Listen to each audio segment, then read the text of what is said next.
Start recording. It's the 28th of August and we're having a simple, let's call it, what should we call it? Just a simple event. I'm going to be discussing different questions that you guys have. And before we start with introductions and so, I just want to go through some rules.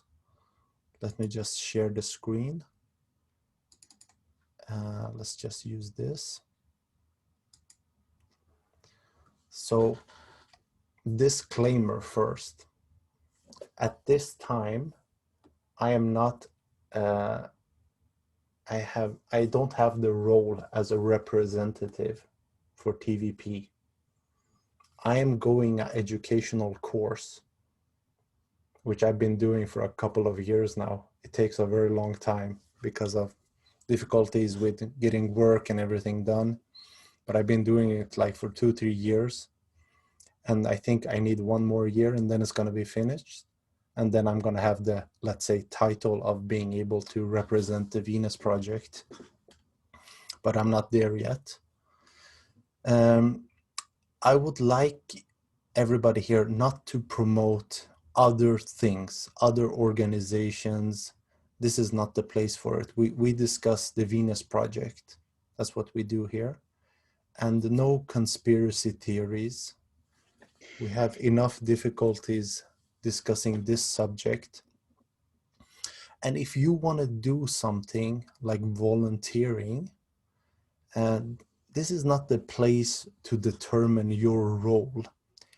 We have contacts we can get you in touch with if you want to become, for example, a point of contact.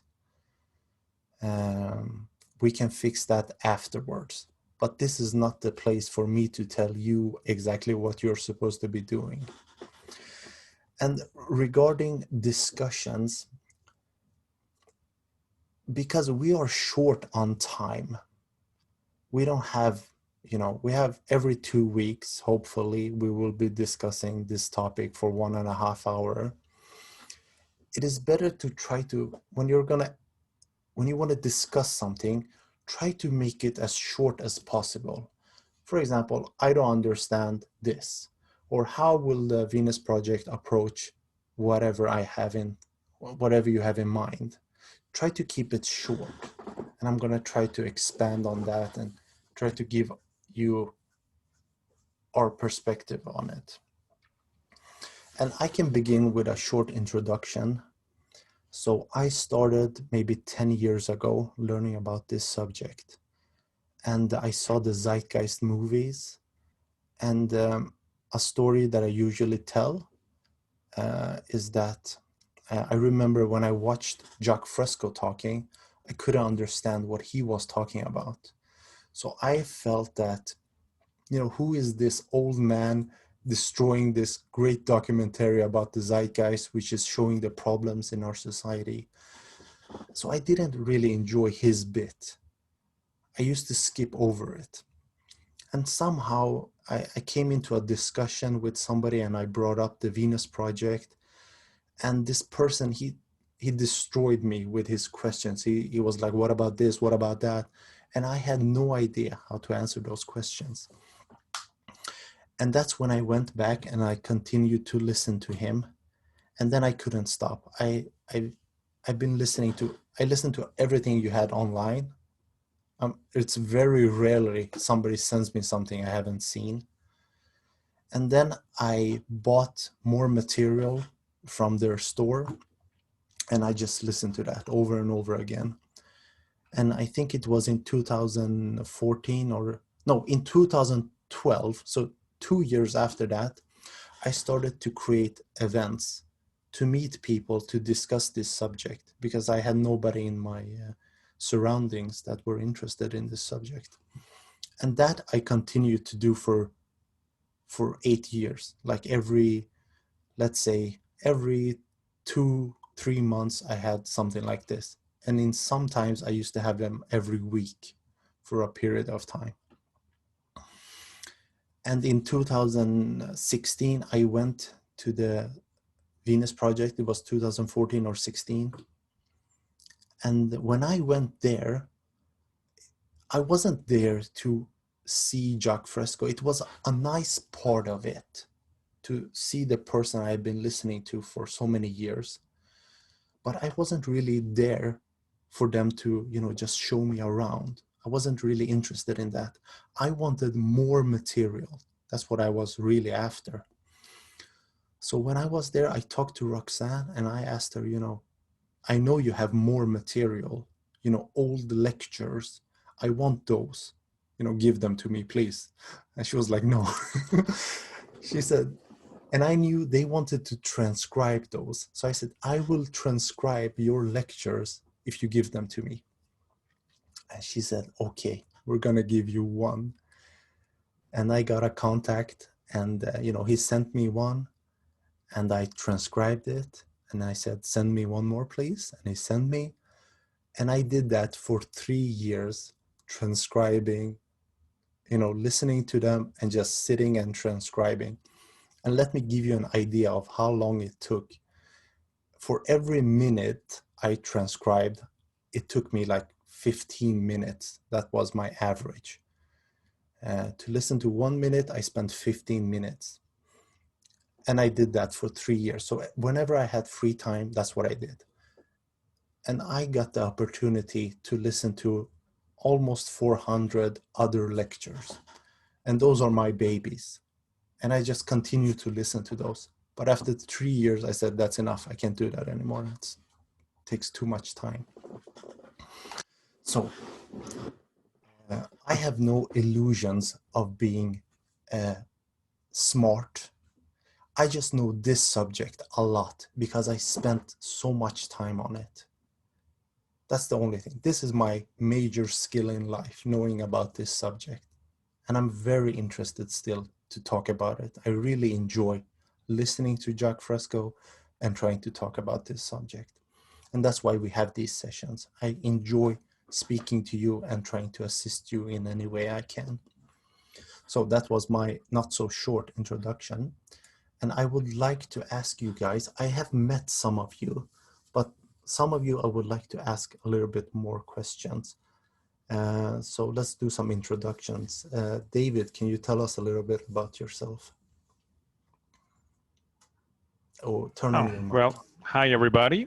I'm David Medina from Caracas, Venezuela.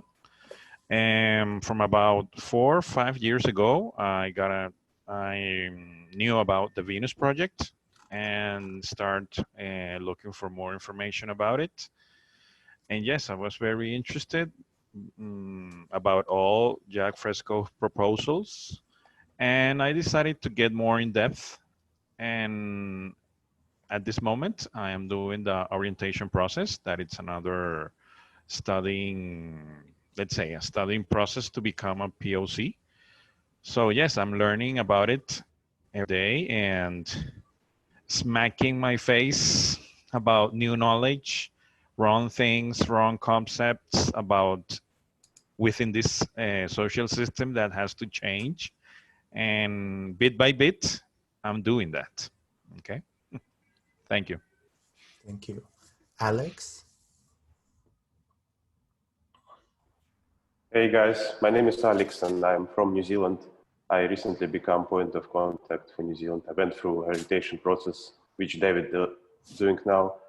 I learned about Venus project 3 years ago, accidentally with my friend. We found it, and since then I'm just doing as much as I can every day to bring our society closer to what TVP and RB propose. So that's me. All right, thank you. Nate? Hi guys, I'm Nathaniel. I am a point of contact for Florida. I found out about the Venus project in late 2015, and I got to go to the research center in early 2016. And that kind of set me up to become a volunteer since then. Just like Pejman, I actually transcribe now and I do a lot of proofreading for the unreleased lectures. So just a little bit about me. Okay, thank you. Gulan? Hi, I'm Golan for Israel. And then what's the question? Tell us a little bit about yourself, what you do, and I am a children's writer, and I'm doing some other things too. And this project, I know it for maybe 2 years, but I learned a lot from the all the videos and stuff, and we have a Facebook group in Israel, and we are trying to do a lot from here in the Facebook and outside of the Facebook too. okay, great. Have you found a contact there? Contact? Yeah, I remember you had difficulties finding a contact. Has it gone any better for you? Yes. And some from the Facebook that working on the project, and the others from the YouTube, not YouTube, sorry, the WhatsApp group of the acting. I I don't remember the word. The people that works in the project Yeah, from Israel. points of contact. Yes. And okay. so I introduce my ideas to do some of the things that Jacque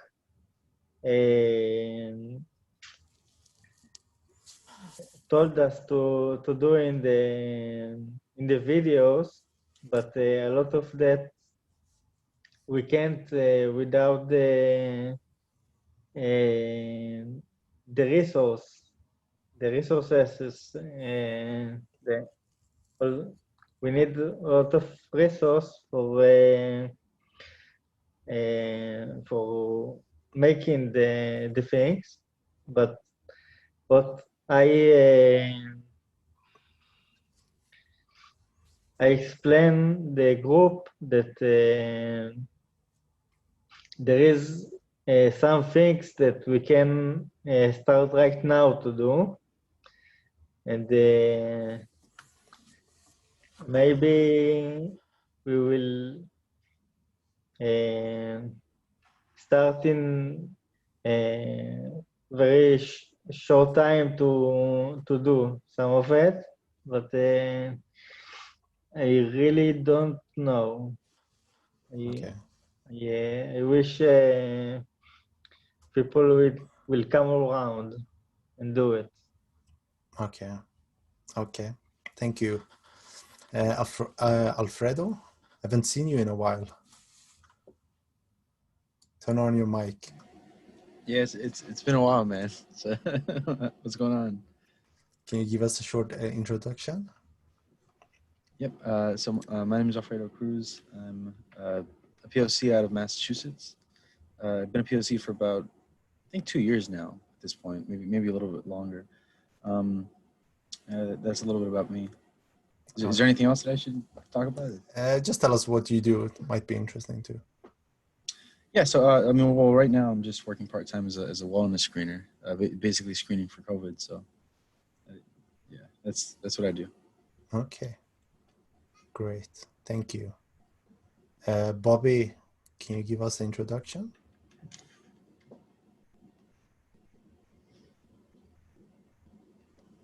Bobby, can you hear me?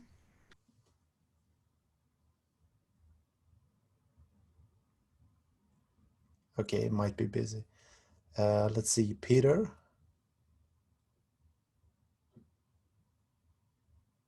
Oh, he can't talk. his voice is out. I'm a POC from Australia and I help with the introductions. Yes, you do.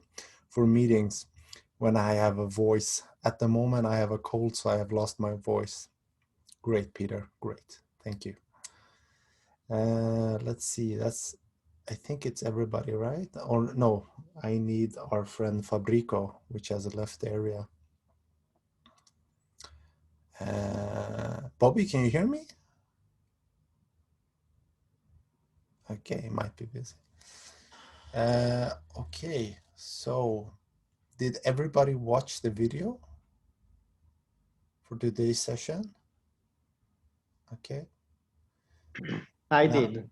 you did? Okay, that's great. Now, does anybody have any questions regarding that session?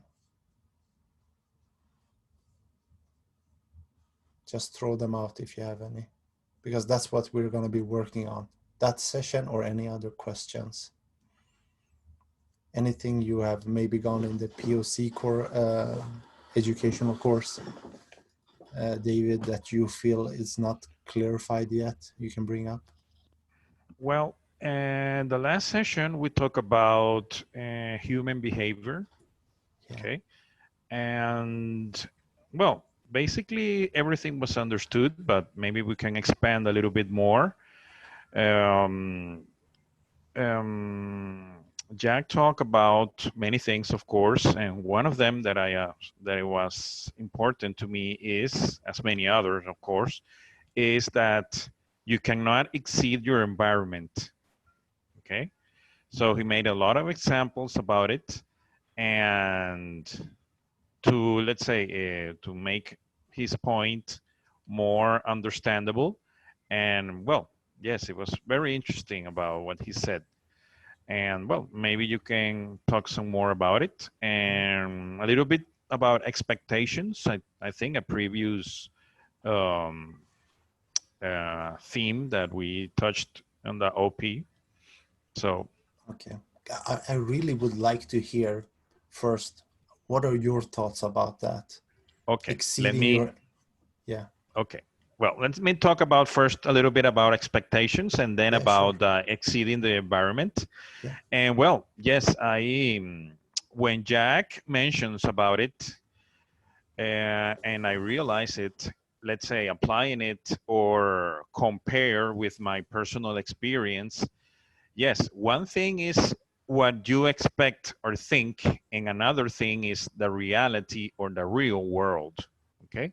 So when you have, for example, expectations referred to certain people or a person, and that person does not, let's say, comply in function of that expectation, you maybe get sad or angry with that person.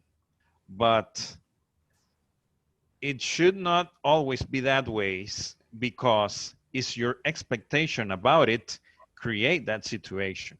Okay, so you have to be very careful about when you expect certain things, because expectations is some kind of projection and it's not related to the real world.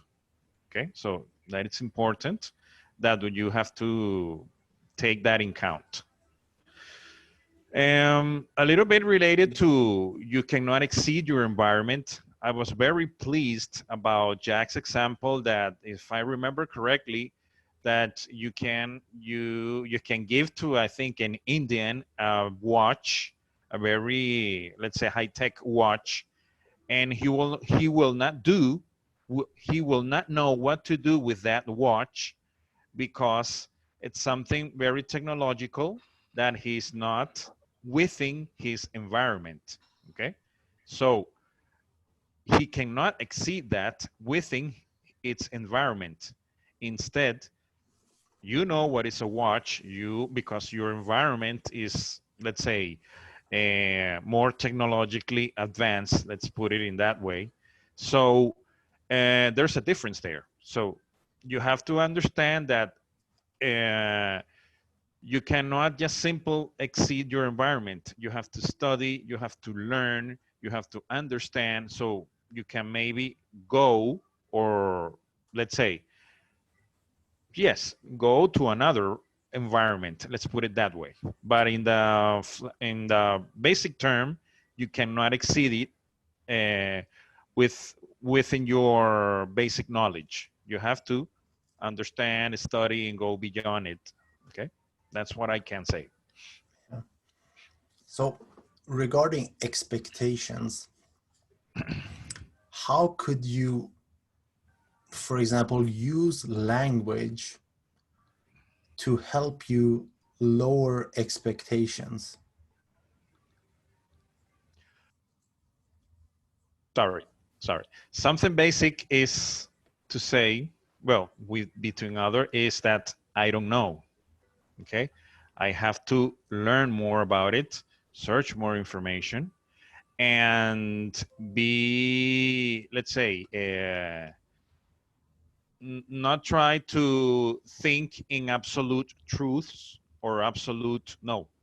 Uh, Things in the real world are always changing, and based on that, you have to, let's say, construct knowledge. Okay, so you have to be careful and listen more, try to understand, and yes, and start with I don't know. Yeah. That is something I've been working on for many years. That when I frame something, I say, this is what I think right now, or this is what it looks like to me. So my daughter always, she asks me questions, what is this? Or why did this person do that? We saw a police officer pulling a car over. She said to me, what happened? I said, he might have a flat tire. He might have, been driving fast. He might have called the police to have assistance. She says, do you think those are the things? I said, these are the things I know of right now. Might be. I have no idea why they are talking with each other. So we don't presume immediately that something is going on because we've seen it in 100 movies, because there might be 100 other things that is happening. So that's how I try to use language constantly, to not be certain, but this is what I think will happen based on whatever. But I look forward to, show me something different. I'm open to that. Before we continue, was it Fabrico? Rico, Yeah, could you give us an introduction? yes, I am involved in this direction for almost 10 years now. I've been reading and listening to everything I catch. And I designed the last edition of the best that money can buy with Roxanne. We decided it together. And I've been doing graphics and memes for the page, and I was involved in the things almost since the 2008 or 9. That's great. Yes. That's very nice. And for those that you might want to tell, you have a nice poster in the back. What were your plans with that? Well, the idea was to make street activism, but with the virus and things, I have to stop that right now. Yeah. Okay, that's great. And what were your plans? Was it to just stand and see if anybody is interested to give a? Yes, the idea is we have different places like the river, or stay there and put the poster and see which people are interested in that, and try to or put in place some flyers with a very 3-point explanation of how we can achieve this.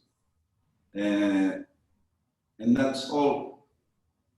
I was trying, before this, I have 3 posters, but I leave the posters in the rivers. I live near a river here, but I don't stay there. You know, I don't talk with people. I leave the poster in the morning and go back to pick them up in the afternoon with flyers. And it was very interesting because most flyers, when I go back, wasn't there. People take the flyers. So, to know what is my experience doing these things. Because, you have to learn to communicate. You have to understand this direction so you can explain it very simple. So it takes time really to develop this kind of profession that, like you were mentioned, that you think this is the most the area that you know most. Well, I have the same impression for me, and I think, we have to make this technical area available for everyone, so we can make this transition very smooth. Have you ever tried to talking to people about the? Have you ever held? I have very bad experience, because you don't know how to communicate.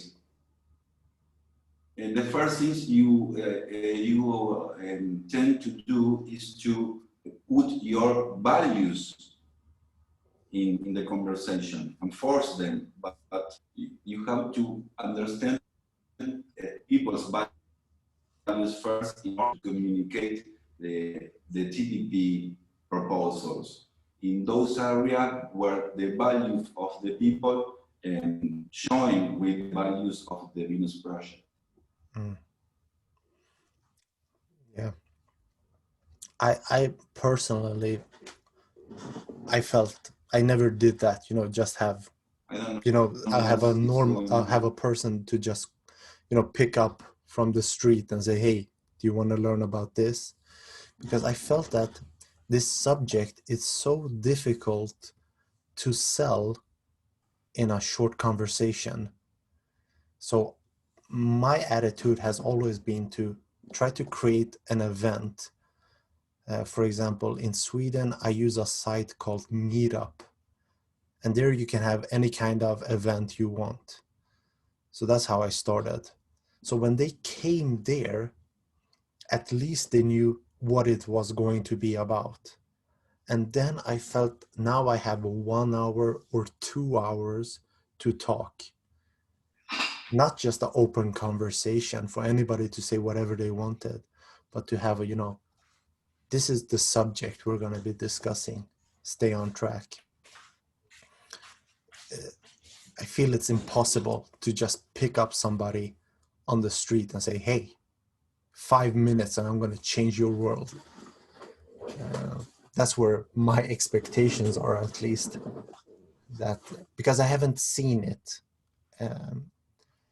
It would be like selling anything else to a person that doesn't know anything about it. If they've never met a doctor, and now you're going to sell the profession in 5 minutes, and they have no idea what a doctor is or an engineer, and you're going to just give me 5 minutes. They have their own background, and it makes the conversation almost impossible, because first you have to educate them to be able to see the way you would like them to see about this subject. Okay. Peter, he has written something just to see here. To me, a key quote or saying comes to mind when thinking about expectations. What happens is real. What you think should happen is not real. Fresco says something very similar to that. Yeah, well, that is exactly what he says. So whatever you walk around and think should happen, that is your personal interpretation of a situation, but it really doesn't have anything to do with reality. And reality is a very difficult subject to discuss. I was talking to Bobby last night. He's unfortunately not here, but we were talking about, for example, let's say technology advances so much that you can get inside of my head and see the way I look at the world. Now, even though you are in my head and you see all my experiences, that does not mean that you will see them in my way. You will still have your background regarding what you're seeing. We will have we will be able to communicate more clearly because you're seeing the same experience at least. But when it comes to language, now we're going to still have problems because you say it was a beautiful sunset, and that word is not clear what that means. So even though you see what I see, the language we use is not clear. So we're still confused, even though you're inside of my head and seeing my experiences. I wanted to ask you, David, regarding the other thing, which was not expectations. What was the other thing? Human behavior. Yeah. So if I would ask you, well, isn't human behavior genetics? How would you try to answer that? Well, genetics, based on all the little part I have studied and all, genetics is the less that has to do with human behavior. I think, and well, based on personal experiences, much of Jacque Fresco videos, human behavior is more related to the environment where we live that instead of genetics. Okay.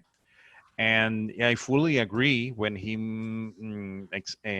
put a few examples about the Semolan Indians, the headhunters. Very interesting. His example about his experiences. And yes, I absolutely agree that if we want to change human behavior, we have to change first the environment, because if that doesn't happen, most of the problems, but not to say all of them, will keep repeating itself in cycles and cycles. I think the environment has very much impact on human behavior, and we have to work on it. Okay. Does I anybody? say something? Yeah, sure, go. I was chatting with my colleague. He's like 60 or somewhere, and he had children. He still have a children.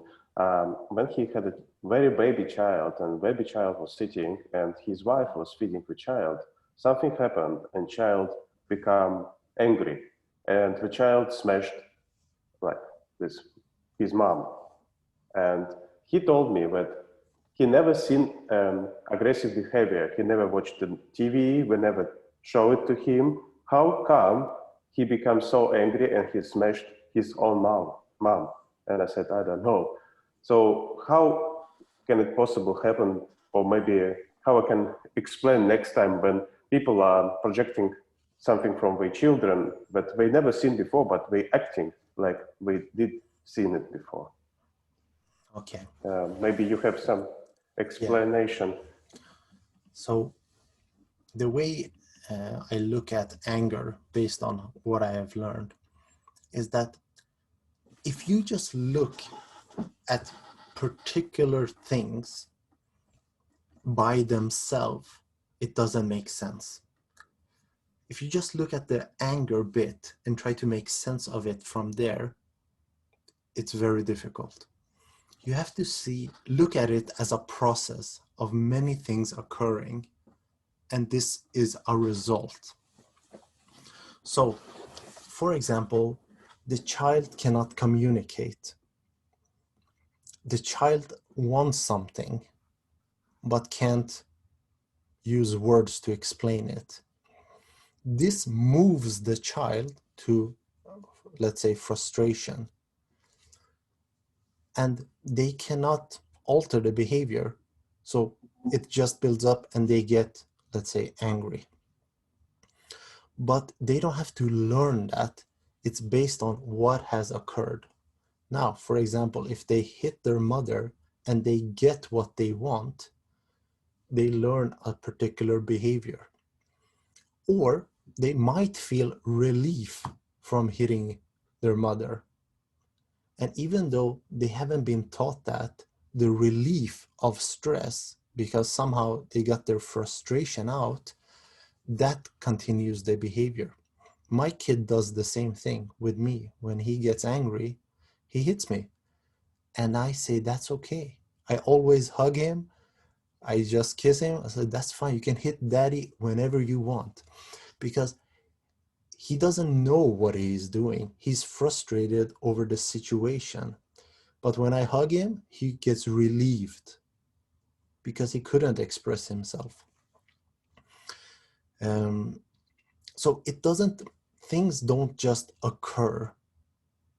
There's been some sort of a build-up to it, was not able to communicate. But it isn't, how would I say this? We do certain things, you know, if you hold your breath when you want to breathe, it's gonna, you know, you're gonna take that first deep breath. And you have those mechanisms built inside of you. For example, the possibilities of frustration going towards a point where anger occurs. So you have those mechanisms, but what you get angry about, that's what we are interested in. And that has always to do with what is occurring in your experience. So if you have political views and you get angry with the opposition, that is environmental. That wasn't born with you. That is an experience, and this is a conclusion you make and you get angry or frustrated about it. So you have those things, but those are learned. And learning is also, it doesn't have to be directly, you know, I learned to hit somebody, just like I learned to breathe. They have that mechanism. If they can't express themselves, it will go towards whatever movement their body makes them do, which is that example. So they don't have to watch violent people. It's just a function which is in us. Does that help, Alex? Yes. So do you think that people already been born with kind of anger, what do you call it? It's not sensors, but emotions, with kind of emotions? The problem is anger is a word. It's just a word which really doesn't mean anything. For example, if we would say this, you see a dog behaving what you will call angry. But that word, the problem is the word. If we would try to get away from using words in this way to say the child is angry, instead of saying like this, what created that behavior? Don't use the word anger. That narrows it down and makes it difficult for you to think about the situation that is occurring. If you just look at the process, what is occurring, and this is what happened in the behavior. Don't put words on it. Just look at the process. The child was eating, something occurred, this was the behavior. If you look at it that way, then you're going to be able to try to solve the problem. How can I change the environment so that doesn't occur? Instead of putting a word on it. A word does not describe anything. We're just being taught to put these labels, and we're trying to, I saw somebody angry. That doesn't really mean anything. Some people could be smiling, but they're angry with you. So is the person happy? It doesn't help us. We need to look at the event and what is the outcome. That is, it's if we're not used to it, it might be difficult to think about. But if you learn to look at things that happen in this way, don't put labels on them. Instead say, this is the behavior that occurs. How can I change the circumstances to get a different outcome?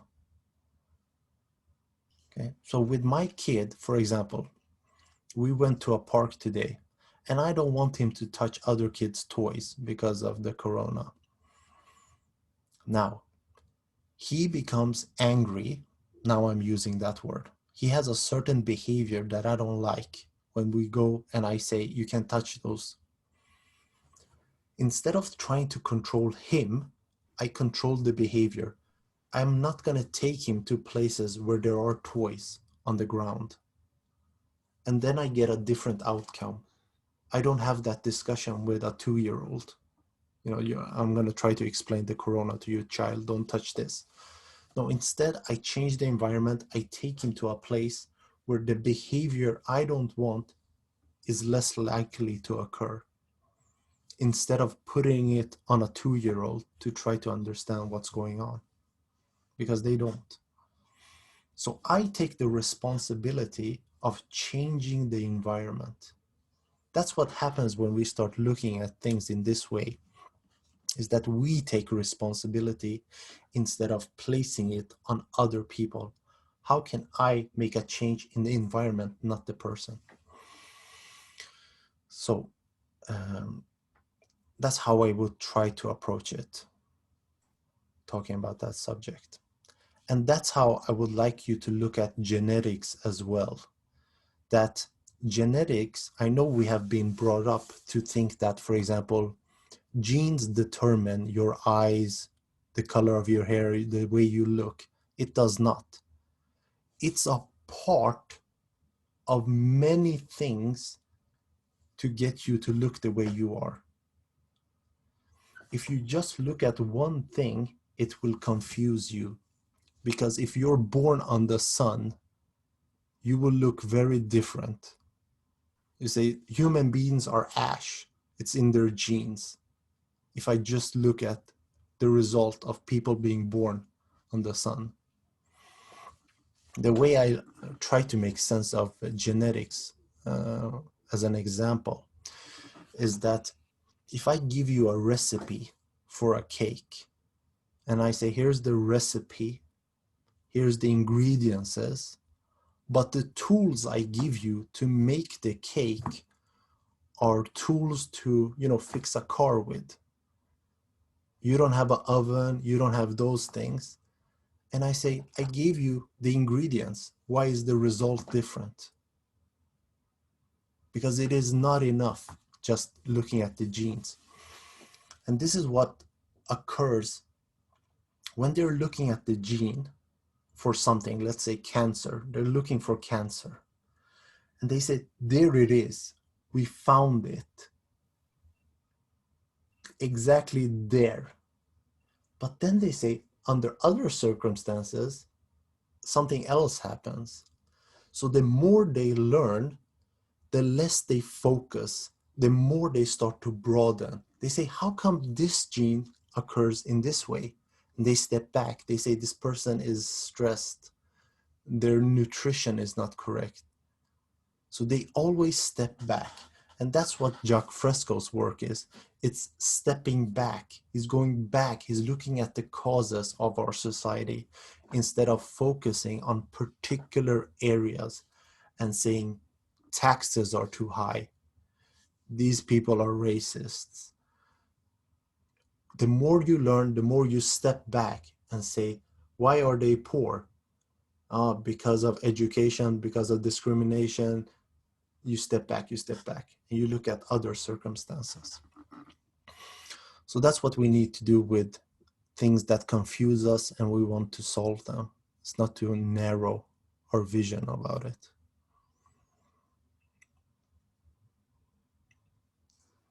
Okay. Can I say something? Yeah, sure.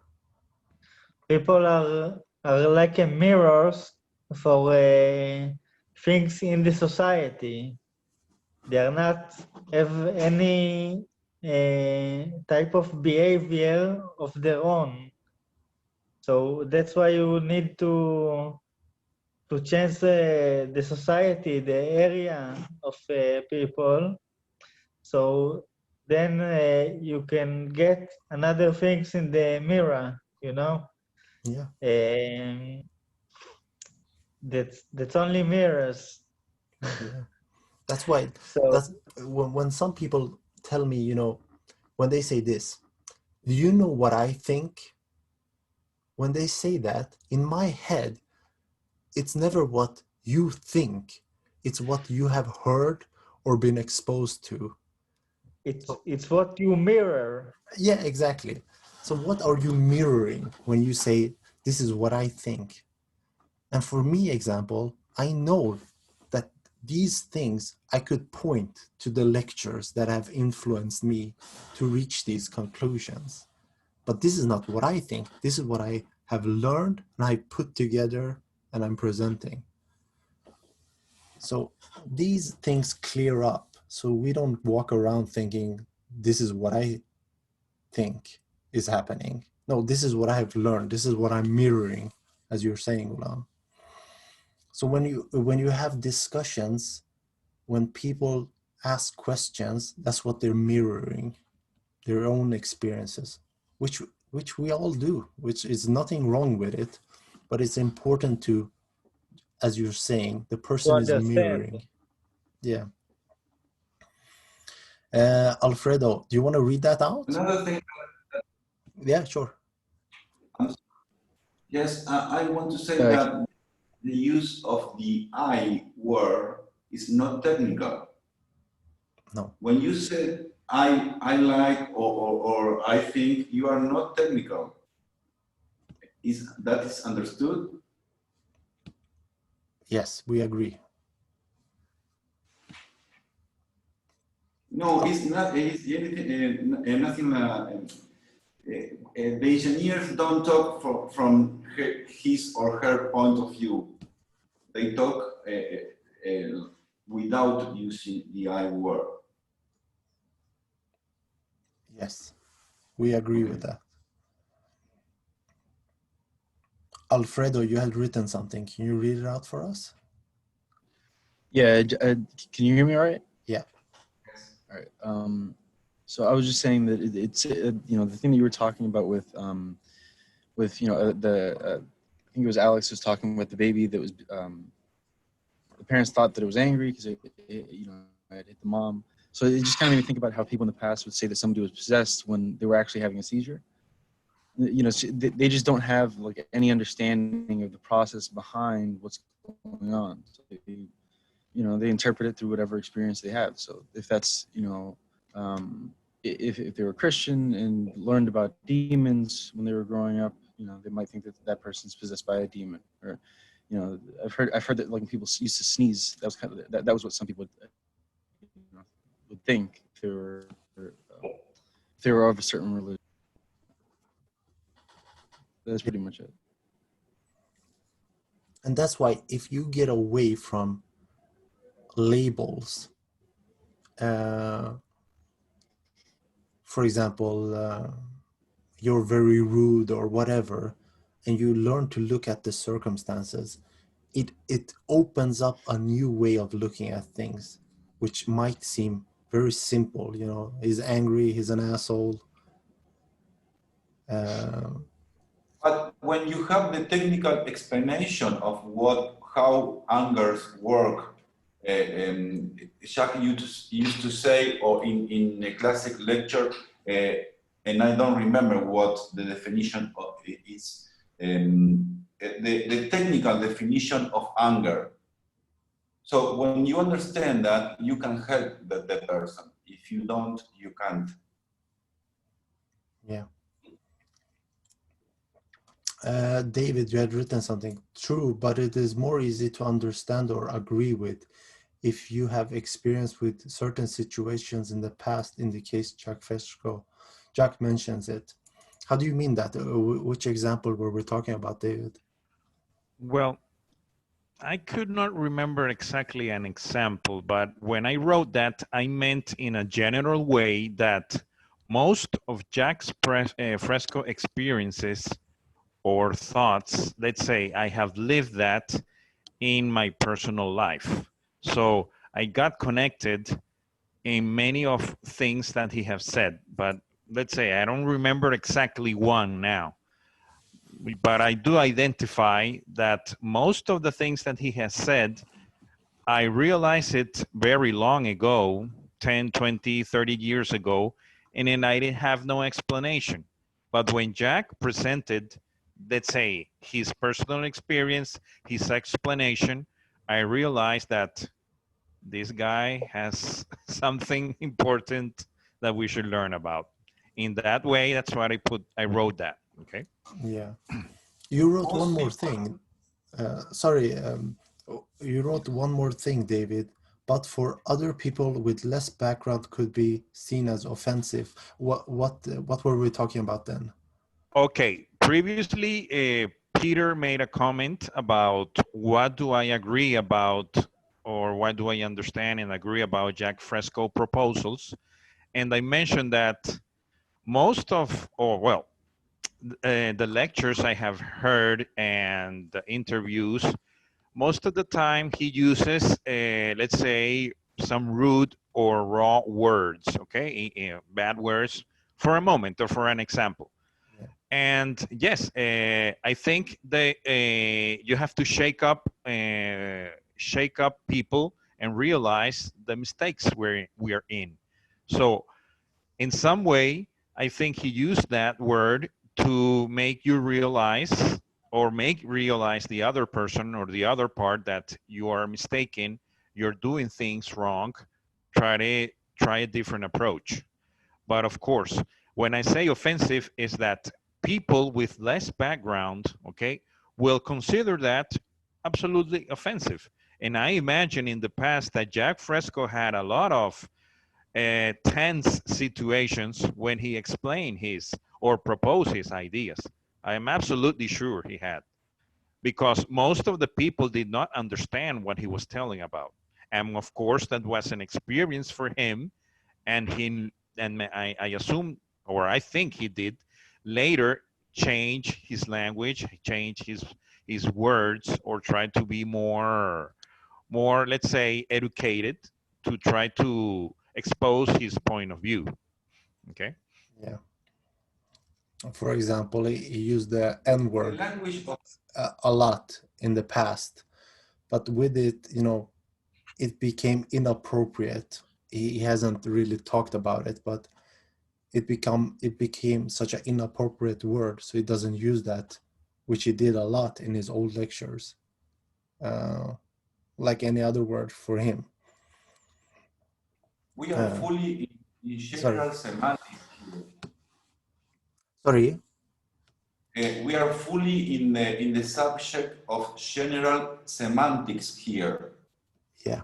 The way we use the language to understand the world.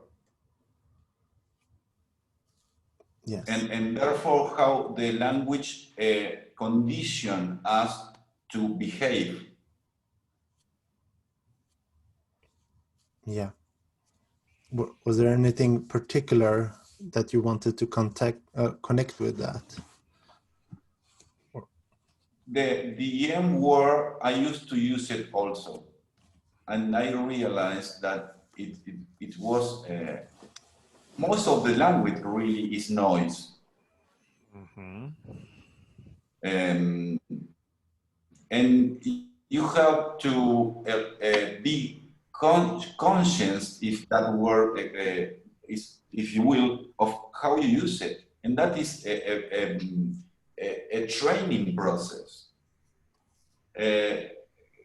Kosinski the book of Kosinski is very clear about this. Is long. I am reading only once, but it's very good invention of time. For those that don't know, how would you describe that book so they know what you're talking about? Well, it's put the stress in how we use language in order to understand the world, and if the test or the way we understand it change, that must be reflected in the language. That is basically. I can give an example. The way I look at it, I haven't read Kosinski, but I've read Tyranny of Verbs. And it shows you the problems with language, that it is not so clear that we have been brought up to think it is. An example could be if I use the word fat. The word fat without context does not make sense, because it can mean many things. And I have given this example to some of you guys, is that in Sweden, when I was a teenager, fat meant cool. So we went around and said, yeah, that's fat, that's fat. But if you would just say, describe the word, just the word without the context, then it doesn't make sense. No, we're like, no, that's not what we're talking about. We mean it. We have to explain immediately. And we have notions about it. Sorry, we have notions. Yeah. Which is very dangerous in all areas. Ideology, in how you behave with all persons, how you understand the world. Notions are very dismissed, dangerous things or thinking. And we cannot agree in notions. We can agree in reference physical world. Yeah. Can you give an example of physical reference that helps us to agree when we hear that example, that we all understand what we're talking about when we give a physical reference? Like the engineers, they can't build a bridge if they don't have physical reference. Yeah.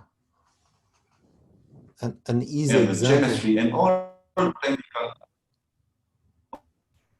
technical areas have this advantage that we don't apply to social systems.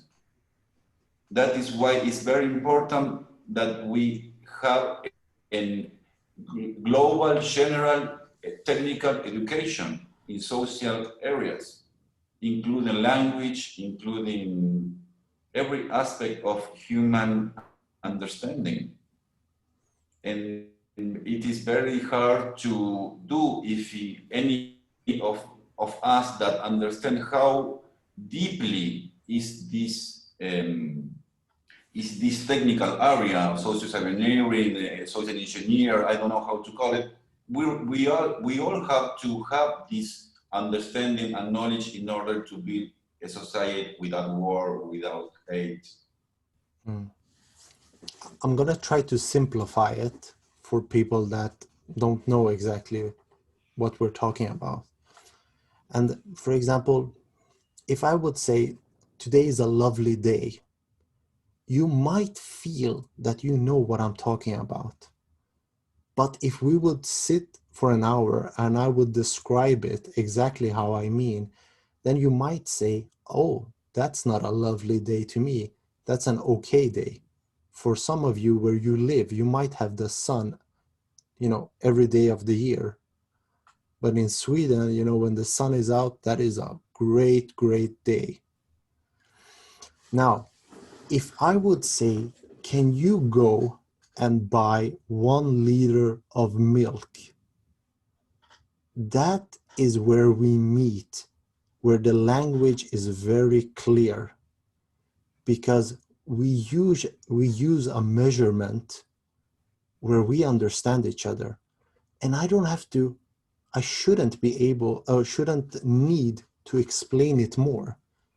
The language is clear because we're using let's say a tool for us to understand each other. And that's the kind of language we would like to see in the future. A clear language where when something is expressed, all of you understand it the way exactly as I meant it.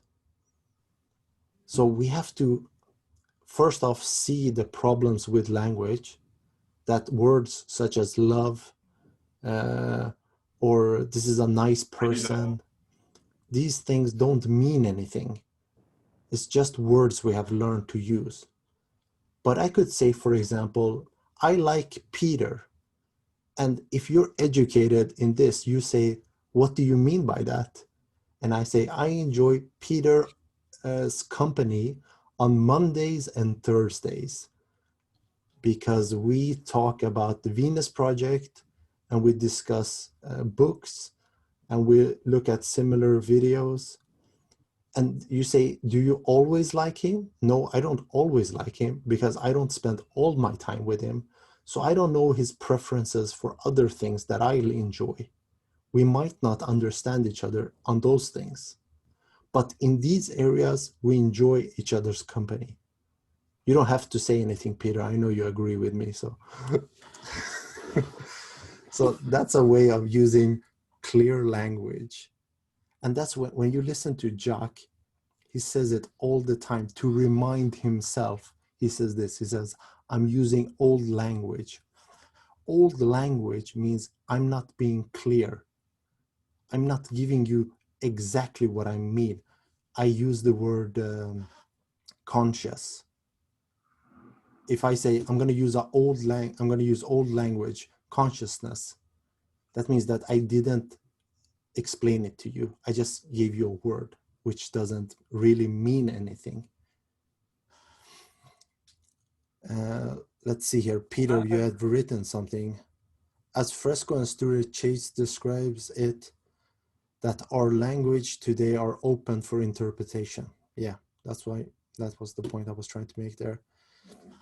And your example, my partner and I have been together for over 12 years and we still have different interpretations of words, meanings, understandings. However, TVP has assisted in removing much of the sunny day in May. Sunny day in May to us means bullshit in a book to fill it out. So when you read a book, there's a lot of sunny day in May because people that write books, they get money for the pages. So they want to fill it out.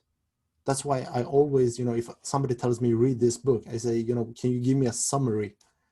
Because I know there's so much sunny day in May that I would rather not want to, read all of that.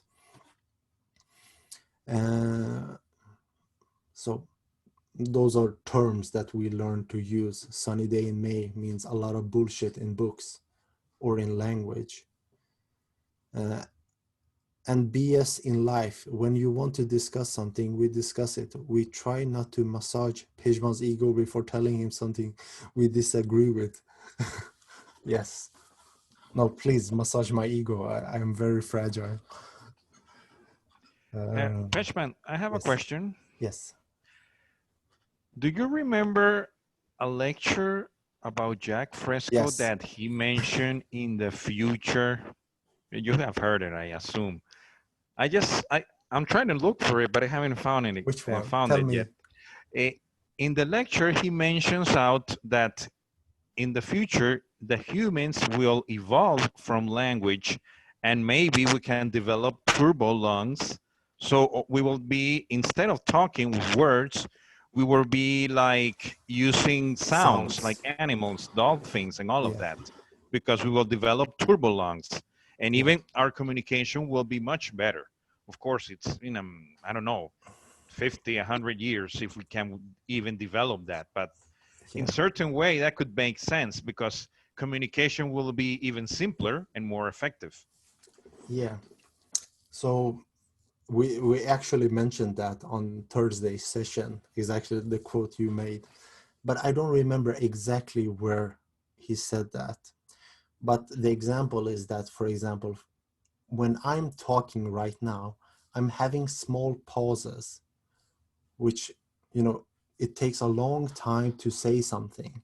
But if I would speak like this, and then it's without those pauses. Now, we were discussing something else this Thursday regarding language. And one of our friends said, maybe in the future when we have more individuality, because you have more experiences, then our languages will be very different from each other. That it will be, you know, if I'm an engineer and I spend all my days with engineers, we have a particular language. And I try to say that I think language will become more clearer because the engineer is no longer interested in keeping the information within his group. He would like to have, as we mentioned, tools to be able to communicate the ideas to everybody. Just like engineers build buildings, he can use the language of meters or weight to describe those things, to try to make it clear to people that don't know how those things work. And if they're interested, he would try to use language as appropriate as possible to get his point across. So I think we will have less of that we, you know, I want to speak in a way that you don't understand what I'm talking about. You will have less of that. Let's see. Oh, Bobby says it's from one of the classic lecture series from the 1780s. Yes, probably. No, it's what more recently. It The is. turbo long is in the research center. When he mentions the language, speaking in The that, turbo long. it's there, turbo long. Yes, in the research center. Okay. I heard it only once. I would like to hear it again. It was a very interesting. He I talked will and I find it for understand. you, man. Ah, okay. Let me see. Continue, please. Okay. So language, this is the problem when you're talking to people regarding the Venus project, is because first off, you have a problem, and that is that the language you're using, they're not used to this kind of language. So you have to first give them a tool to be able to understand that there's a problem with the language you're using. When you say to us, for example, you know, this can't work, what can't work? You know, what particular thing are you thinking about when you say the Venus project can't work? To us, it means a million different things. Or I had a friend that said to me, these ideas have been talked about before, and it doesn't make sense to me. Of course they have in some sense, but I have no idea what he means by that. All of it? Or particular areas of it? How much do you know when you say that to me? Because there's so much different things. When you say, you know, these have been talked about, all of it, it is not, the language is so unclear. So I don't know even where to begin. So I have to begin by asking, you know, what are you thinking about? I have no idea when you say that.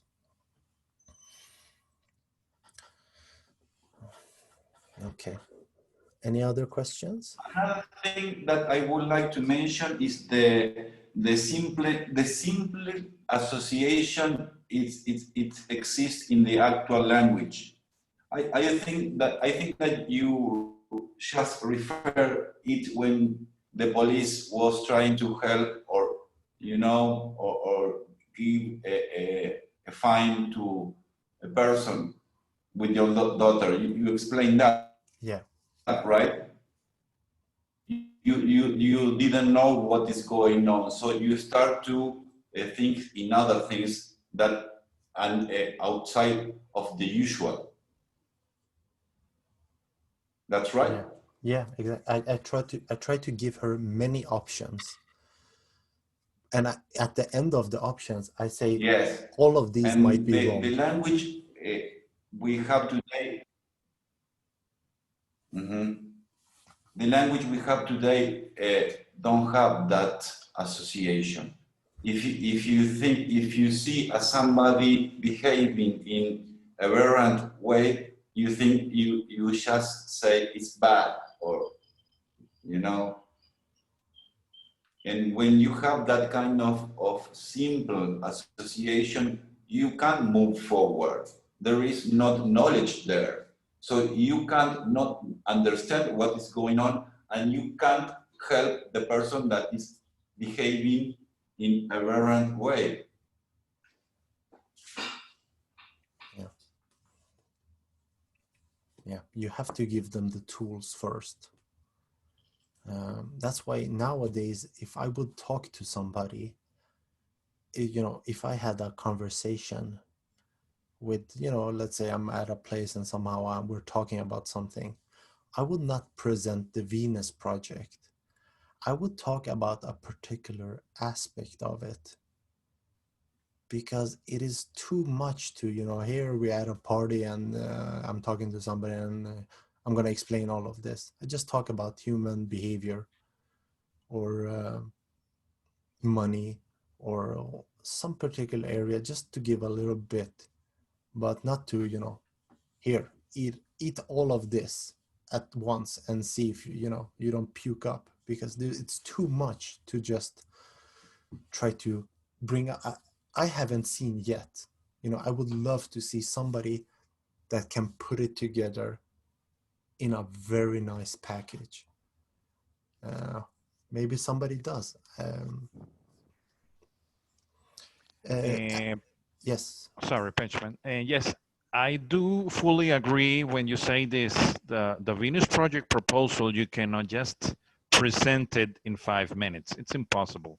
It's too complex.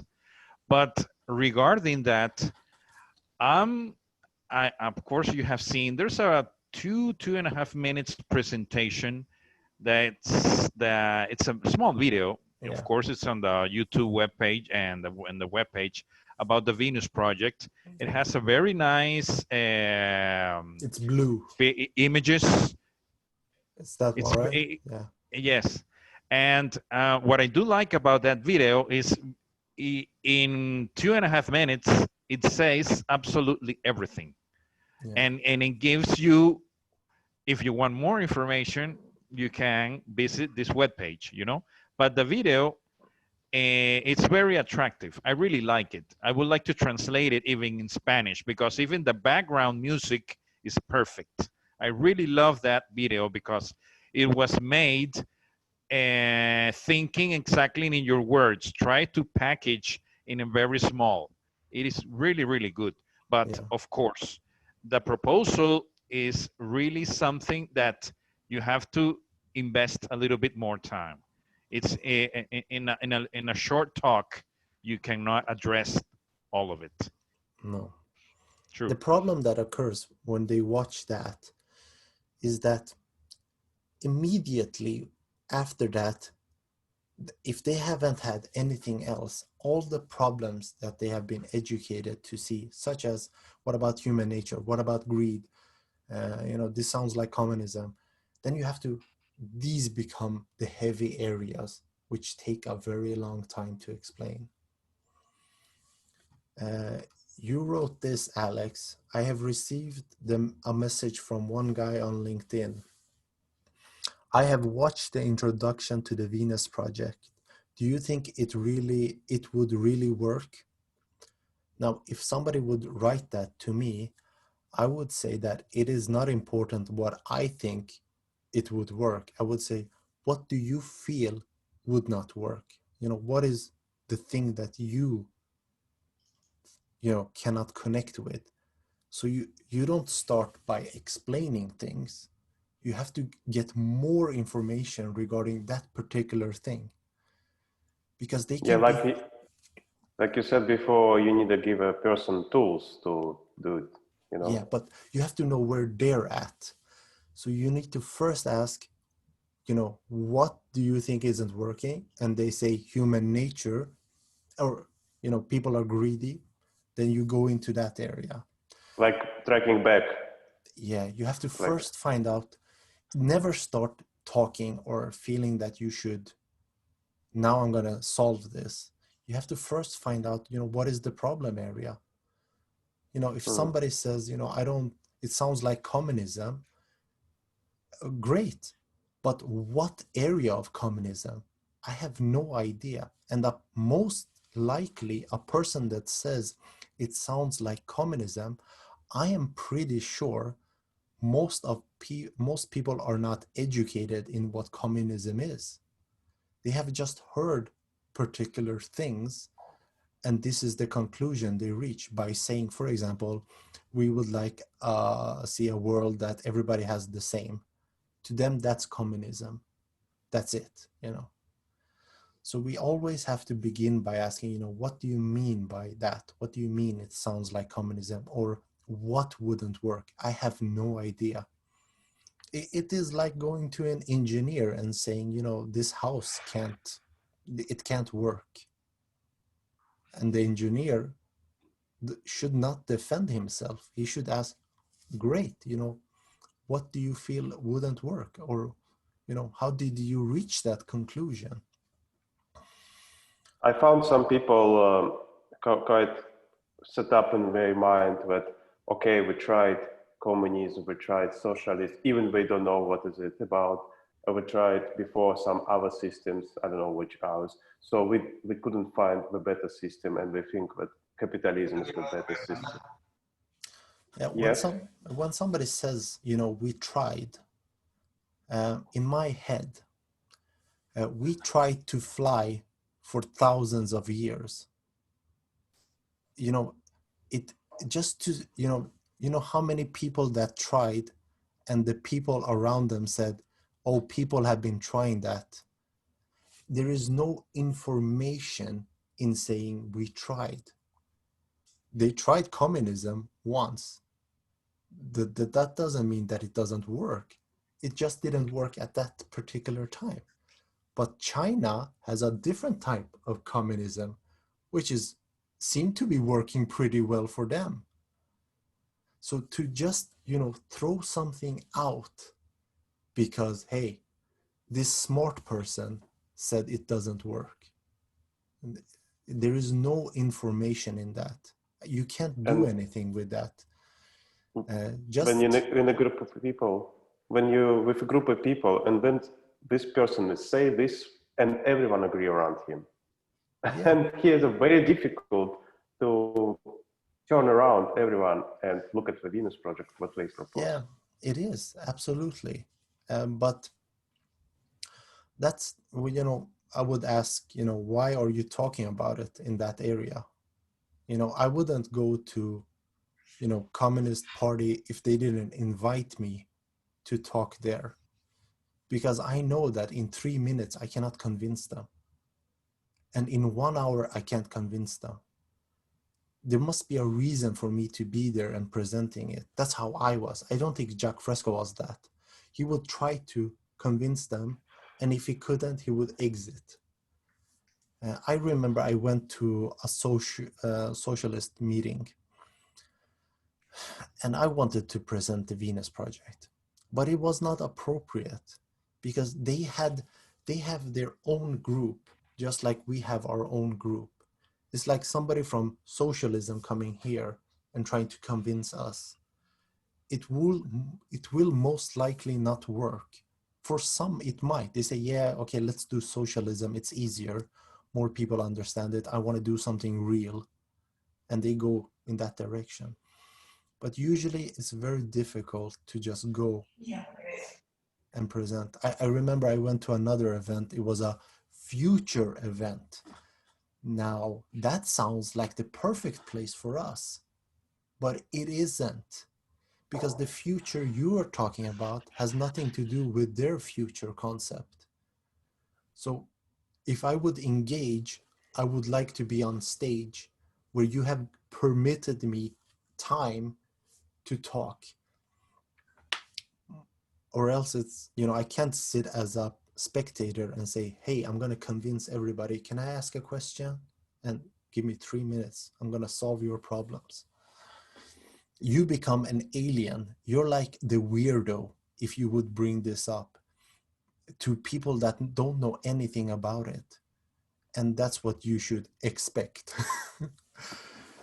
So I would try if it was appropriate. If it wasn't, this is my personality.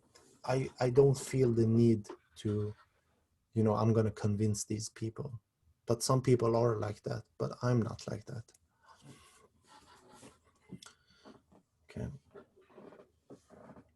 So what did you say to that person? Have you answered anything to that person, Alex? Yeah, I said how I started to give explanation how our current system is not working very well. So we should look for alternatives. And they asked me, do you have any alternatives? And here I said, we have it, Venus Project. Yeah. And I gave them a book and everyone was looking at the book, at the pictures. It was like kind of training and stuff. And it still didn't have enough for them information to understand it. But I left some piece of think about. Yeah. Yeah. And that's the best, I think that's the best you can do. And what happens is that just like with me, when I watch the Zeitgeist, that's the person I remember. When people reject the idea, I remember that when I watched him, he was an alien. I could not understand what he was talking about, just like David said that we cannot exceed our environment. Even though the person you're talking to is a respected professor, that doesn't mean that they can exceed their environment and just say, that makes sense. Only if they have gotten many bits from similar things, then they say, oh, those sounds like many conclusions that I was tossing around. So we have that great difficulty. The best, the thing we can do is toss the ideas around for them. Maybe later they come back. I had a person that did that. He came to my session in Stockholm. There were 20 people and I just started talking. And after 5 minutes, he stood up and said, oh, I have to leave. And then he just went. And he came back maybe 1 or 2 years later. And he said, oh, I watched a lot of documentaries now. I understand. I think I understand. And then he sat and he was like this for 2 hours. Like, yes, please continue. Yes. But at that time, it was not the first time was not the appropriate time for him. He had come to that session and he was interested in the future. And what I was talking, it didn't make sense to him at that time. Let's see here. Bobby writes, I like quoting Nate. How does the Venus Project compare with communism? The problem with comparing is that communism is a word, just like anger and all those things. It has to do with how you have been educated to look at it. So I prefer not to compare. I just present the Venus Project. And if the person says to me, it sounds like communism, then I have to say, what do you mean by that? And the thing they say, we talk about that, whatever it is they say. But, I listened to a lecturer. I still do. I enjoy him. He talks about socialism and communism. The reason I listen to it because I feel that I want to learn more about it so I can talk about it when people bring it up. So at least I have a little bit of base on it. And the thing he always mentioned is that people don't know what it is. They have heard many things, just like I had. But very few people have sat down and read Marx and, you know, toss the idea around and discuss it with other people and see, you know, how did you understand Marx saying this and that, and what does socialism mean, and what happened in Russia, why did it go this way? You know, very few people are that interested. So I don't, a lot of people send me material, you know, what about this person, what about that person? I just say, you know, tell me what you feel doesn't work because this person said it, or what do you feel is similar? You know, help me along here. I can't go reading all their books to just explain the difference for a particular person asking a question. The conversation is fucked when you start using that kind of language. Communism is another notion. You can't agree 100% that what is or what is not communism, including in the Communism Party. Yeah. Yes, you can do that. This is the Linux project is a technical area, not an ideological. That is the big jump that you make when you understand these teachings. You remove all politics notion out of your system. Yeah. You wrote here, Bobby, Karl Marx contributed much to understanding the limitations of free markets. However, Communist Manifesto called for forcible overthrow and revolution by the working class. In no way does the Venus Project advocate this approach to social change. In contrast, the Venus Project's approach for social change as a process of guided evolution and the problem of engineering to produce a working alternative. I think that is very nicely put. The Venus Project approaches social change as a process of guided evolution. The problem you have with that is that when you say it, to me, it's very clear. But when you say it to a person, they don't understand guided evolution. They have no idea what you're talking about.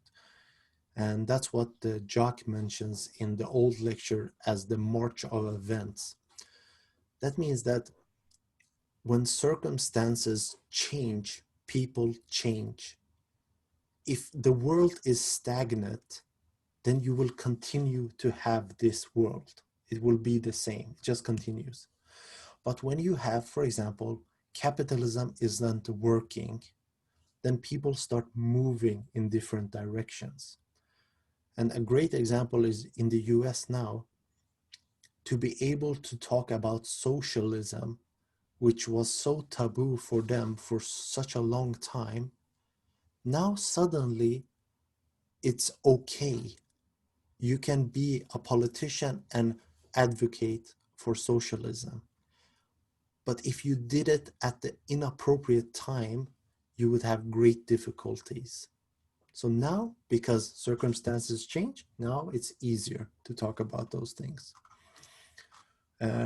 Rather than workers' revolt, the Venus Project calls for coordination of interdisciplinary teams to hypothesize and engineers design a solution for a human social system that renders the present one obsolete. Unlike past visions for communism, and especially unlike past attempts of putting into practice in the USSR and China, the Venus Project calls for an experimental analysis of the social system's implementation. This is unlike any communist revolution, utopian commune or cop de tant or something like that. You cannot communicate with that language. Yes, exactly what, the language you're writing now, Bobby, is very clear, or more clear to people that are used to it. But that kind of language is almost impossible for people that are not used to this. It doesn't stick to the Venus project. For us, it's a nice way of putting it. But the more I've learned, the more I try to simplify it.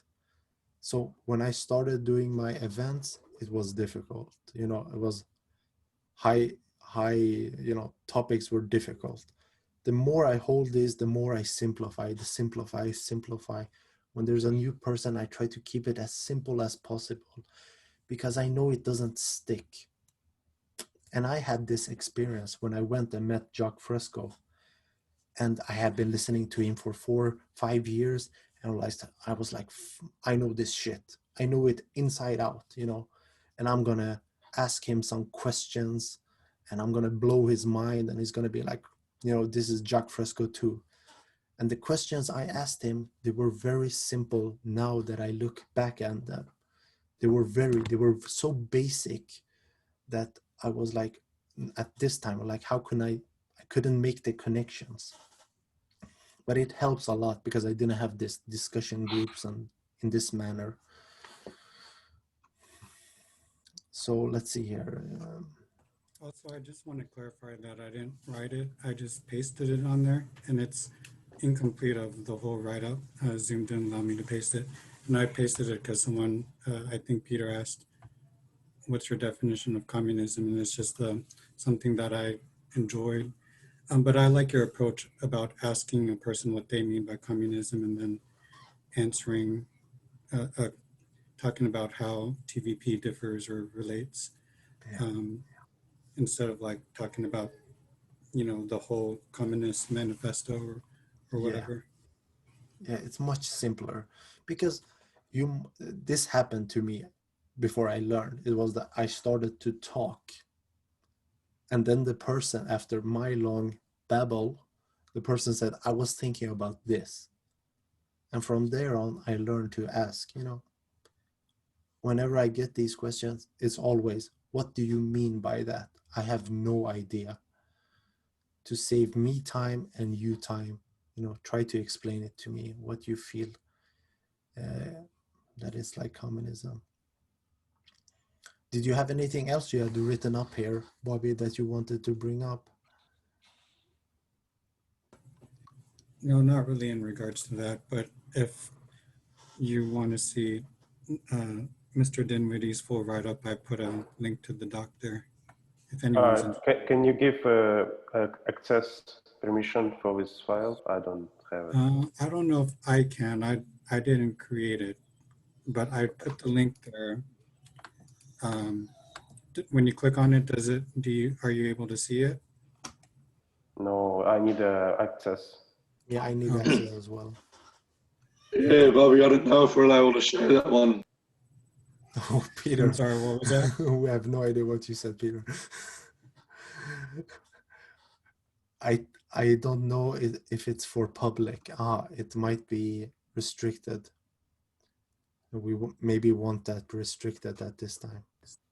Well, it was shared with the social media team, so as something that we can use to answer anyone that asks that. So I assumed that it can be viewed. I've shared the text before, but I guess if you request access, whoever owns it may grant it or not.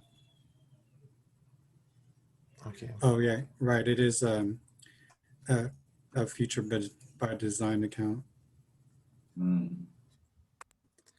Peter says, I think we're waiting for it to be published. And Gulan, you wrote, people talk slogans and then do not understand why nothing moves. The reason is that passwords do not bring anything new to the table, so nothing moves. So the way we look at things happening is that, as I mentioned, things have to occur when things are not working as they used to, where people were more comfortable.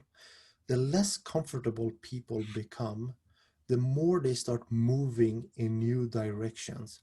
But if you try to move a comfortable person, they resist, they push back. You might be able to present it to them and they remember it, and later on when they want to move, they say, I'm going to try that direction, or what were you talking about? You know, what was that? And they might see the relevance of it. So I know it feels like the Venus Project just sits and talks and doesn't do anything. But this is the way I look at it, is that Jacque did that for many years. You know, nothing happened really. There was a few people, it was on Larry King and those things, but it was not the appropriate time. So there were nice ideas. And then in 2008, you know, we had a collapse of the economy, and a person named Peter Joseph made a documentary criticizing the system, but he didn't have any solutions, and he found Jacque, and it got moving, and people got connected with it. But then society got stable, and people said, yeah, that was a nice dream, nice thoughts, and let's get back to work. So it goes up, it goes down again. But now here we are. He's dead, and we're continuing the journey. Now you have more problems this time around. It might go up again, or it might not. So we do the best we can with what we have, you know, and we work towards it. But I really, in my head, the way I have learned about this, that if society doesn't have any problems, you can't force this in. But it is inevitable that society will collapse, not by us collapsing it, by its own set of games. How they play will not last. So they will break their own system by just letting it continue.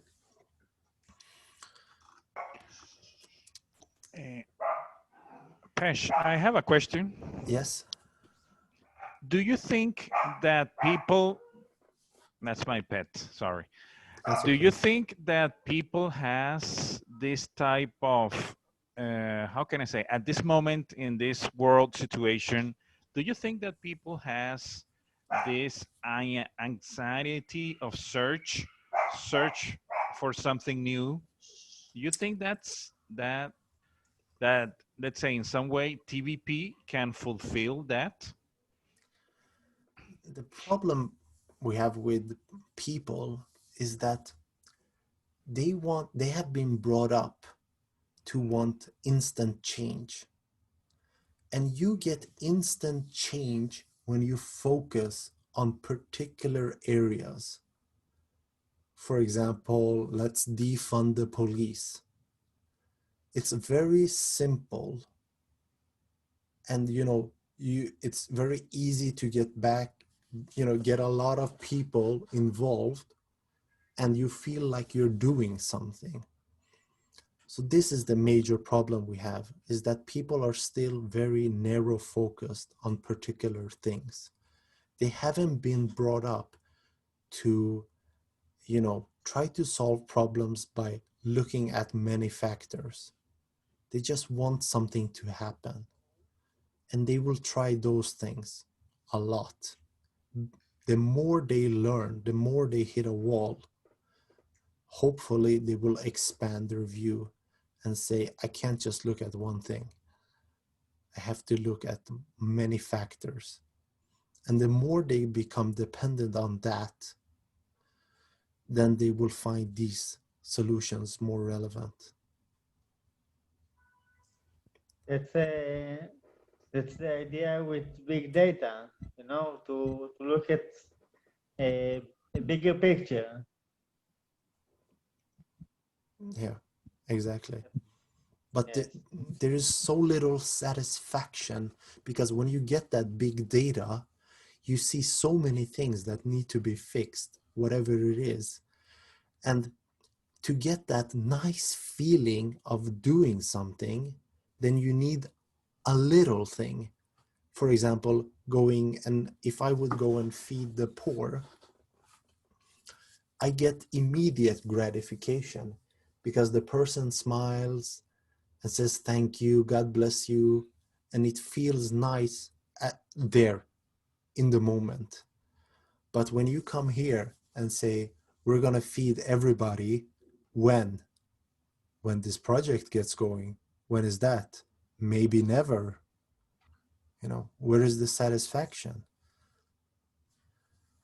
This is, to me, this project at this time, it's a personal satisfaction. You feel that you're doing something that if it has relevance, then you're gonna have it all. But you might go through it and you get nothing out of it. But for me, I think the people that are like that, that stay is the people that are going in for the long term.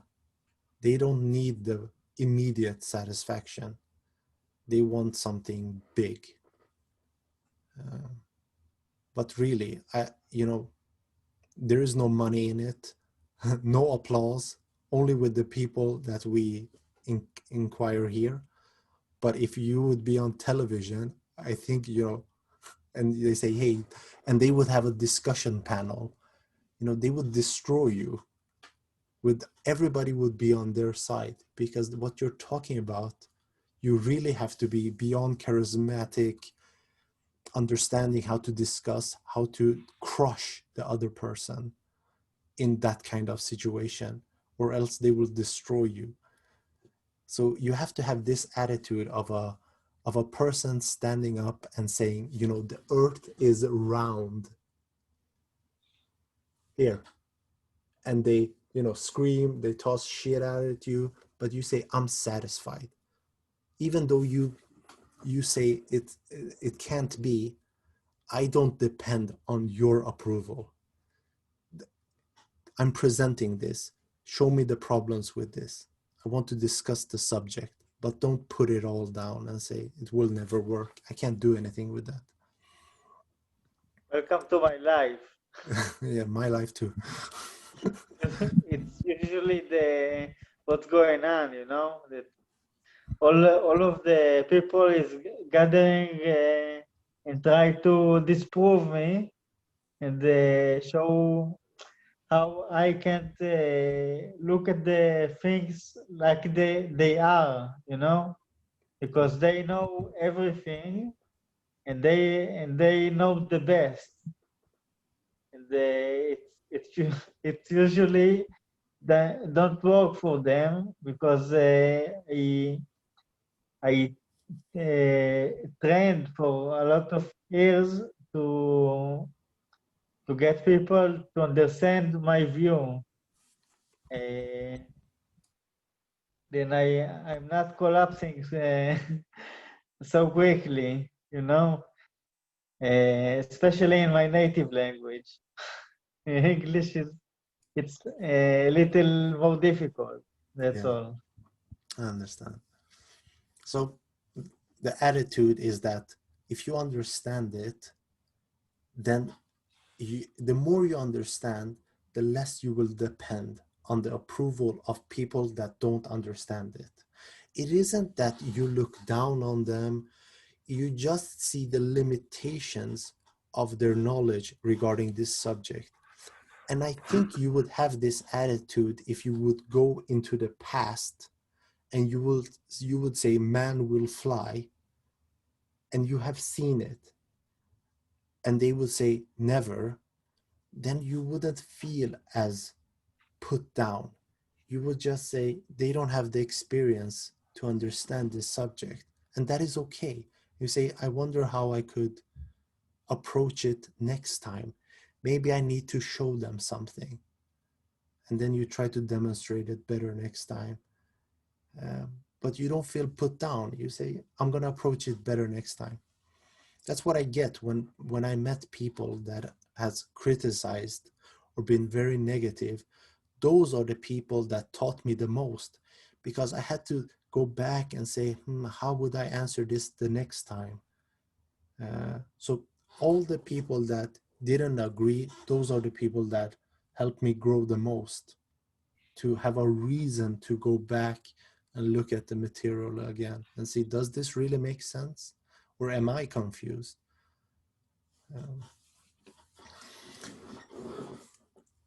You wrote, we don't take into consideration how many lives and destructions the, did you write isms? Ism notion did to humanity. What does that, what is ism? We have the ism, the communism, the socialism, the isms. The isms. Okay. We have to. I'm sorry, I missed that. Yeah, no problem. The dangers of ideology notions has been neglected. Yeah. There, it's because it is reinforcing, capitalism. You can find many positives in it if you have that outlook. It's very easy to find positives in it if you want to keep on promoting it. And we have the same here.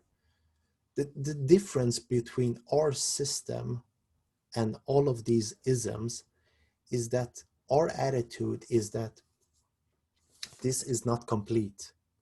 It's an ongoing process of continuous change.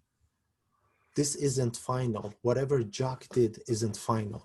And we look forward to going beyond his ideas. And then we don't write him in our books anymore because it isn't relevant anymore. We have gone beyond his teaching. But at this time, he is our greatest source of knowledge regarding this topic. He put something into this that makes it extremely hard to leave because of the scientific method. That method is the key to why you shouldn't leave this system, because it's a self-correcting. You have gotten something that is supposed to continuously correct itself to become more appropriate.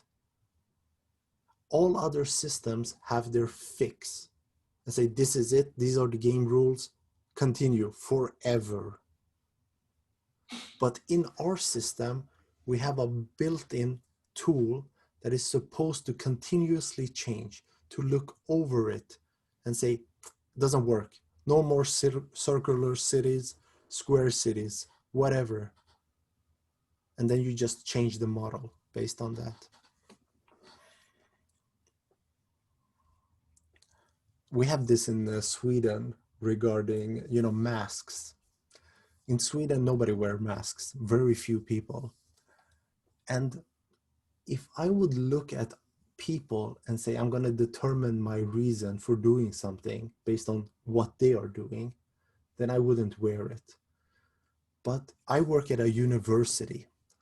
So you might feel that these people should do their research before deciding not to wear it. Now, some people say, it's not, you don't need that. But whatever I'm looking at says, it reduces the contamination. So if somebody would tell me, which they don't, I'm the only person in the university walking around with a mask. And, if they would say, that is not appropriate, or why do you wear that? I say, don't discuss it. Just show me what you have found out. I'm very interested to remove this and not walk around like a clown. Apparently you have something I don't. But none of them have. Nobody comes to me and says, Pejman, here's the latest research. This is a university, by the way. We have research here. Even in that environment, they say, what are all the monkeys doing? I'm going to do the same as the monkeys. Hey, Pej. Here in New Zealand, we're going to have a referendum soon. So about legalizing marijuana. and we're gonna put the decision making on people. So people are gonna kind of vote: are we want marijuana or we don't? And it's so silly because we don't know is it good or bad. We have no idea. Yeah. What's that? So if more smokers here, what you said? Sorry. No, continue, please. Yes. So we're making this decision to people with different values. I don't know. It's like, who's gonna win? Are we gonna smoke it or not? It's what you was saying about masks. Research should be done, but the research have to be honest in the same time. We have a difficulty with all research today. All of it will become irrelevant when you start this new direction. Everything you have today is a problem because there is no end goal. So all the research being done today really has no importance or value because it's not going in a particular direction. So for example, marijuana, yes, okay, people say it's good. What is good? So they feel better. Now you have more, let's just be very hard and say, now people feel good. Now they make more money. Now they control more other, different countries and enslave them to take care of themselves. Was that the goal? There is no goal. It's just, what do you want? Or I'm doing a particular research for cancer. Okay, so, but where is it all going? So to us, the only relevant research would be, how can you manage all the world's people with the limited resources we have to manage them in the best way possible? That's the research we want to see. Go towards a goal where you take it all in and work towards it. But everything else is just being done without any particular direction or goal in mind. It's just, this is what I found. Chocolate when you're pregnant is good. Oh, great, but it doesn't mean anything. And what you just said about how we can spread these resources in the best way with limited people. For some people, will sounds like, oh, you're promoting me Agenda 21 or what we call it, 2130. And here I'm coming with, because some people, because we got this Agenda 21, I have no idea what it's about. We got it, and some people use it now against the Venus Project. In my situation, sometimes that they start to compare it with Venus Project. What was the goal? What was that Agenda 21? Anybody? Was it the 21 goals they had put up? Conserve water. Is that the something like that? Or is it a conspiracy? Or has anybody heard about Agenda 21? No. Well, no, I haven't heard nothing. I thought for a moment I was thinking that Alec mentioned something about 2020 Venus Project agenda, but I don't think it's about that. No, it's different. It's like UN. It's something when we're trying to control people, doing something to make them full control and control population. This is as far as I know our hidden. Do you want to read that, Alfredo?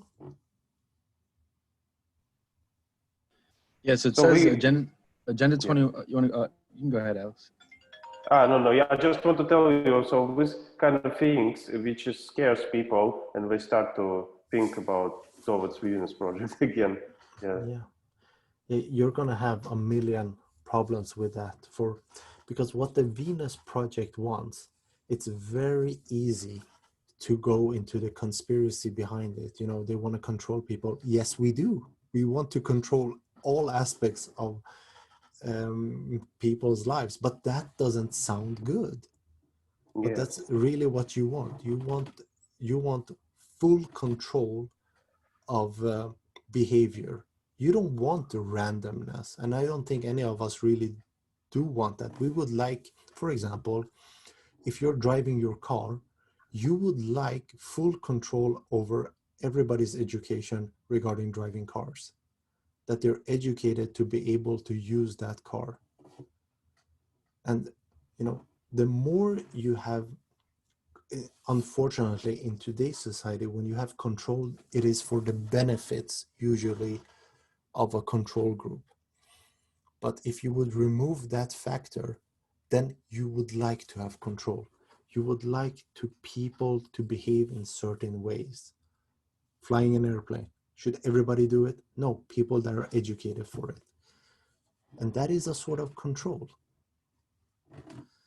And, you know, we would like to see one world. Well, that sounds like world domination by the elite. There are so many conspiracies you can attach to the Venus Project, which makes it very difficult if they're involved in that to sit and say, hey, I want to talk to you about the Venus Project. Yeah. And another thing about universal basic income, I was thinking if we're gonna implement it, for example, in my country, I'm gonna face a very difficult time to introduce the Venus project because people wouldn't like kind of suffering anymore compared to now, and they wouldn't look for alternatives. So this will be very slowing down the process. Yeah, but that you can also view it as a stepping stone to saying that, you know, first off, it's not going to solve. It's not going to solve. Have we talked about this before, Alex? That universal income isn't, you know, it's not going to solve the problems. It's a temporarily patch to solve some problems, but it's really not sustainable. So what happens is that if a company knows you have this amount of money, they just raise their prices. If I know that you have money, I will raise my price. And now you had $5,000, but it doesn't mean anything anymore because everything costs more. Where does that money come from to give to people? It comes from taxation. So you tax them more and they say, well, I'm not making more money. I have to raise the price. You're taxing me more. I'm going to raise the price. And now you have $5,000. It doesn't mean anything. It will only work longer if you have universal basic income and fixed prices. Say like tomato, in USSR. Yes, or in the US. In the US, in the World War II, they had those things. They had fixed prices, or they put limitations. No, they had fixed prices so that a billionaire couldn't go and buy all the milk. Say, no, this is the amount you get. They put prices directly on the product. Sorry? They put the prices directly on the product. The manufacturer price tag it already before in USSR. I don't know how it was in US. Yeah, during the World War II, they had, you know, during the war, because they know when they look at the system, will our system work during war? No, it doesn't. Then you have to have fixed prices. So a billionaire couldn't go and buy all the milk and sell it for 10 times the price. So yes, it's happened recently too with COVID. In the US anyways. Yeah. With fixed prices? Well, yeah, so that there was some like price gouging going on, like you know, with water or toilet paper, where people, you know, were just raising the prices extreme amounts, and certain states put laws in so that they couldn't raise those prices, and, you know, keep fucking people over. And, yeah, and that's when you see the system. It doesn't. If you just let it go, it would break down in 5 minutes. So we don't have a free market. All those are bullshit words. You have, you know, government in place to make sure that, you know, it doesn't go apeshit in 2 minutes. Because if you just let it go, it would break down immediately. And that's why they always have to come in and point, you know, we have to fix this, we have to fix this. You know, basic income, you know, give them some money, calm everything down. But it doesn't solve the problem. It just makes a temporary fix, and then the problem comes back at you. It's the same if you would go to, you know, all the car companies and you're protesting, you say, you know, only electric cars, and they fight you back and say, no, we're going to have this, we're making more money. After a while, they say you have to, and they just smoke their cigars and say, okay, the car costs 10 times that much. That's your problem. I'm still producing, I'm making money, you protested, now you have to pay more for the car. We don't care, because it's, you know, you have the problem now. We just put it in. They have a problem if you attack just one company, then that company has a problem. But if you put it on all the car companies, now you have the problem, because now it costs more for you. So these are the problems with trying to fix this system. You know, if you just focus on one area and say, I'm going to fix this, that has what is it called? You know, it just follows along with something else. We must become social beings, putting our thinking and understanding in the scientific method, testing or inquiring. Yes, that is a healthy attitude to have. That is in regards what you were saying about the going outside with the vehicle. I think it is a great example of that behaving. With the masks, was that the example? When you use the car, you can do anything you want. You have to respect the rules. Yeah, exactly. So those are examples for people that feel that when you say, oh, this feels like control.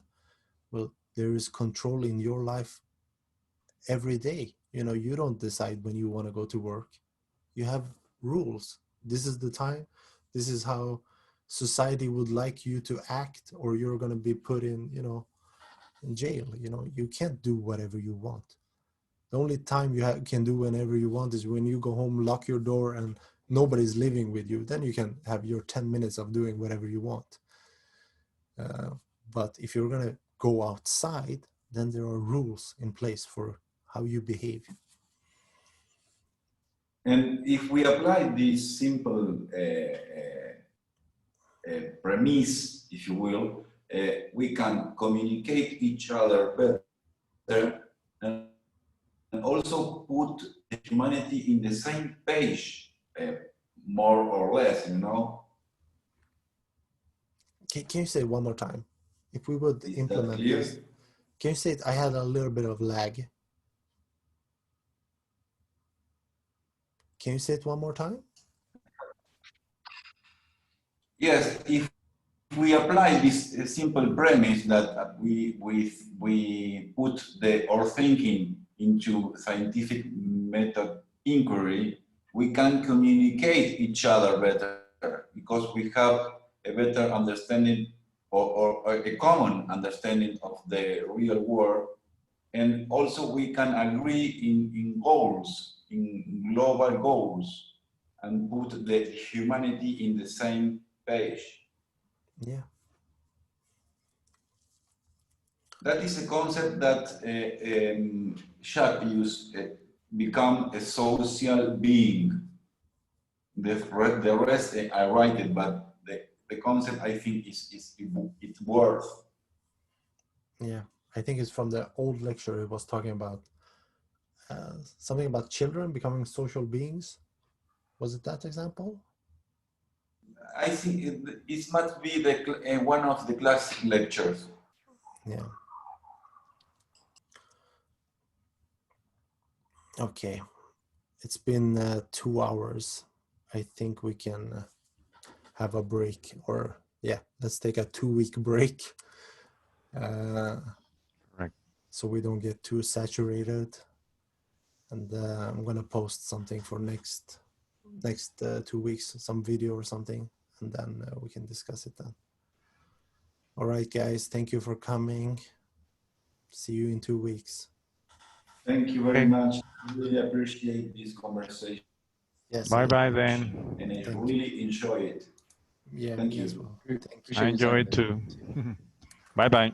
Bye, guys. Thank you, Pejman. Thank you. Thank you.